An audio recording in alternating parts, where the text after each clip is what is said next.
नेहा एक 26 साल की यंग लड़की है जिसका 3 साल का रिलेशनशिप रिसेंटली टूट गया या ब्रेकअप हो गया, राइट।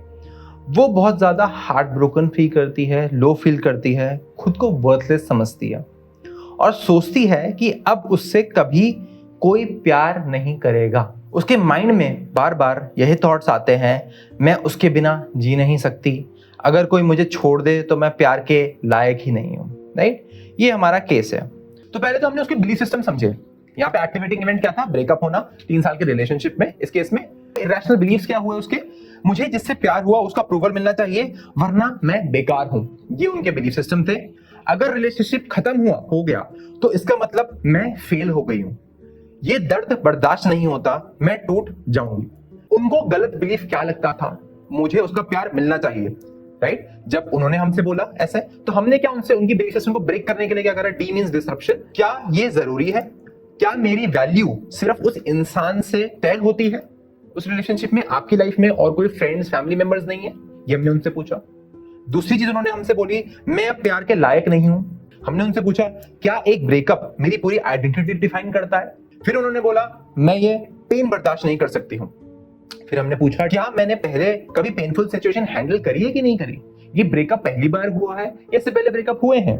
क्या दर्द वक्त के साथ कम नहीं हुआ था? तो ऐसे करके हमने उनकी बिलीफ सिस्टम जो ब्रेकअप के थ्रू हुई थी वो तोड़ी, राइट, और नई बिलीफ सिस्टम हमने डेवलप करी। वो क्या थी?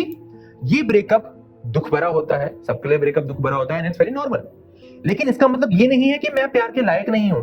मेरी वैल्यू किसी और के ओपिनियन से नहीं होती, मेरे खुद के नजरिए से होती है। तीसरी बिलीफ हमने बोली, ब्रेकअप पेनफुल होते हैं लेकिन मैं इस दर्द को टॉलरेट कर सकती हूँ और स्ट्रॉन्ग बन सकती हूँ। ये 3 बिलीफ सिस्टम्स हमने डेवलप करे और इसको हमने उनसे बोला आप एफर्मेशन की तरह बोलिए सुबह और शाम को और इसके थ्रू एक्शंस लीजिए। हमने और उनको एक्सरसाइज क्या दी? डेली डायरी लिखना जिसमें उनके नेगेटिव थॉट्स जो आ रहे हैं वो लिखिए, राइट। कुछ हॉबीज पे अपना वक्त बिताइए, राइट। नए रिलेशनशिप में नहीं जाना, दैट इज टोटली फाइन। आप कुछ अपनी हॉबीज कर सकते हैं, दोस्तों से मिलिए, अपने आपको एक्सक्लूड मत करिए दोस्तों के साथ, राइट। अपना सेल्फ लव करिए, तो अपना ध्यान रखिए, राइट। उसके बाद मिरर के सामने बोलिए जो हमने बिलीफ सिस्टम बनाए हैं कि मैं अच्छी हूं, मेरे में ये स्ट्रेंथ्स हैं, राइट। अपने आप को एक लेटर भेजिए जिसमें पूरी फीलिंग्स एक्सप्रेस करिए, राइट, कि मैं ऐसी हूं, ये ब्रेकअप क्यों हुआ, अपना पॉइंट ऑफ व्यू क्या था, उनका पॉइंट ऑफ व्यू क्या था, राइट। और लास्टली हमने उनमें असर्टिवनेस बढ़ाई, उनका सेल्फ कॉन्फिडेंस बढ़ाया कि अपनी तरफ सेल्फ कंपैशन रहिए, अपने आप को सेल्फ लव करिए, राइट। ये हमने जब 6 महीने के लिए करा, 6 सेशंस के लिए करा, sorry. Now she is dating, she is having a wonderful life.